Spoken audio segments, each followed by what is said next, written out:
to find out from the good congressman if you are a member of the Anti-Drugs Committee. No, I am not, my distinguished colleague. What were you again, Mr. Speaker? You know very well that the Committee on Anti-Drugs is very active on RA 9165. I am aware, Mr. Speaker. Oh, you are aware, Mr. Speaker. What was the purpose of the privileged speech?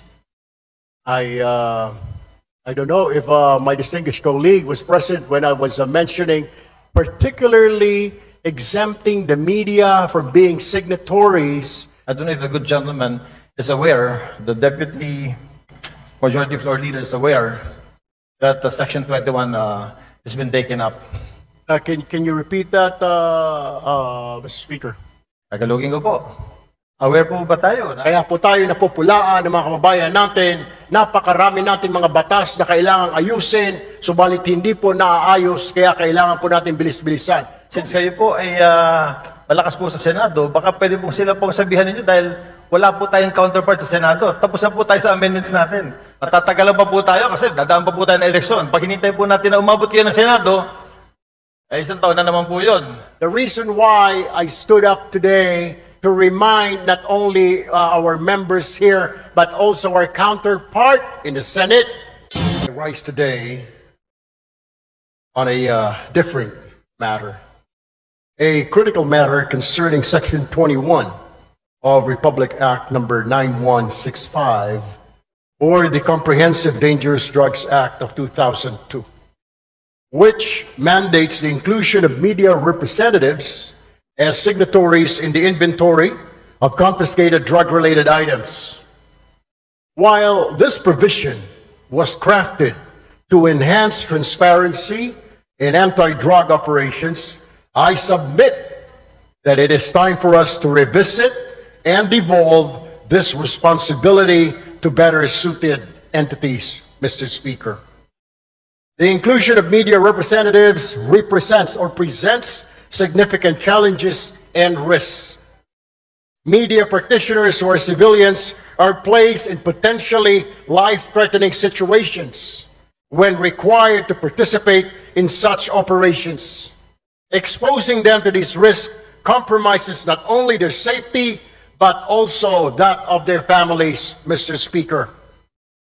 Moreover, involving media representatives in law enforcement tasks raises concerns about their independence and neutrality.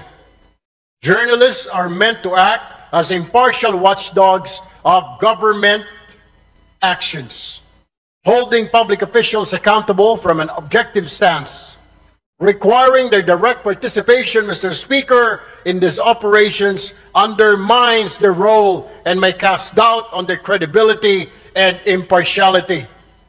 It is imperative that we devolve this responsibility to more appropriate witnesses who are already empowered under the law. Section 21 of RA 9165 already mandates the presence of Department of Justice representatives and barangay officials as witnesses in this process, Mr. Speaker. These individuals are better suited to fulfill the role of ensuring transparency and accountability in documentation of confiscated drug-related items. Additionally, we can enhance existing safeguards to further promote transparency without involving media personnel. Like comprehensive video documentation can serve as a reliable and tamper-proof record of the inventory process, ensuring accountability without requiring physical witness to be present in dangerous environments. Increased training and oversight for DOJ and barangay representatives can strengthen their ability to act as effective witnesses. By devolving, Mr. Speaker, this responsibility to individuals already mandated and equipped for this role, we can preserve the safety of our media professionals, uphold journalistic independence, and maintain the integrity of anti-drug operations. Mr. Speaker, I urge the esteemed chamber to consider an amendment to Section 21 of Republic Act 9165, replacing media representatives with more suitable alternatives while reinforcing mechanisms for accountability and transparency. Let us act decisively to modernize this law and ensure its implementation aligns with our commitment to safety, justice, and good governance. Thank you, Mr. Speaker and my colleagues, and I look forward to our deliberations on this matter soon. Maraming salamat po, magandang hapon sa ating lahat. I would like to find out from the good congressman if you are a member of the Anti-Drugs Committee. No, I am not, my distinguished colleague. I am not a member of any committee right now since I am part of the deputy majority group, Mr. Speaker. And if you are a what were you again, Mr. Speaker? Deputy Majority Floor Leader, Mr. Speaker. Deputy Majority Floor Leader. I'm very sure, Mr. Speaker, that you know very well that the Committee on Anti-Drugs is very active on RA 9165. I am aware, Mr. Speaker. Oh, you are aware, Mr. Speaker. Thank you. If you are aware, Mr. Speaker, then what was the purpose of the privileged speech? I don't know if my distinguished colleague was present when I was mentioning an amendment on Section 21 of RA 9165, particularly exempting the media from being signatories in drug-related operations, particularly on confiscated items, Mr. Speaker. All right. Thank you, Mr. Speaker. The reason why I wanted to ask the good gentleman is because, you know, RA 9165 was passed already in the last Congress. And during this Congress, it has also been amended. And in Section 21 of RA 9165, I don't know if the good gentleman is aware, the Deputy Majority Floor Leader is aware that Section 21 has been taken up. Can you repeat that, Mr. Speaker? Tagalogin ko po. Aware po ba tayo na yung Section 21 po, ito po ay tinitake up po dun sa amendments natin sa RA 9165 in the committee. Kaya nga po, Mr. Speaker, kailangan natin balikan at bilis-bilisan po.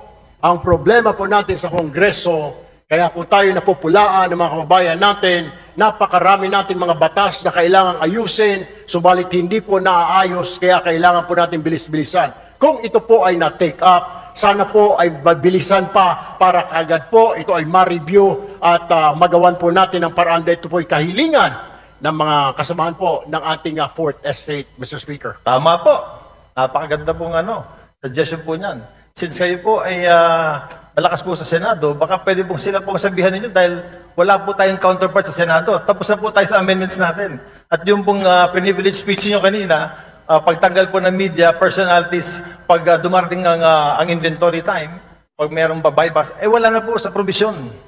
Pagdating ho natin doon, Mr. Speaker, we will do that. But for now, we really have to look into this, maybe push on and convince our counterparts in the Senate to pass this law immediately. Matatagalan pa po tayo kasi dadaan pa po tayo ng eleksyon. Pag hinintay po natin na umabot kayo ng Senado, ay isang taon na naman po yun. Congratulations po at inamin nyo na talagang panalo na kayo sa Senado. I'm very happy that a colleague of ours will be in the Senate soon.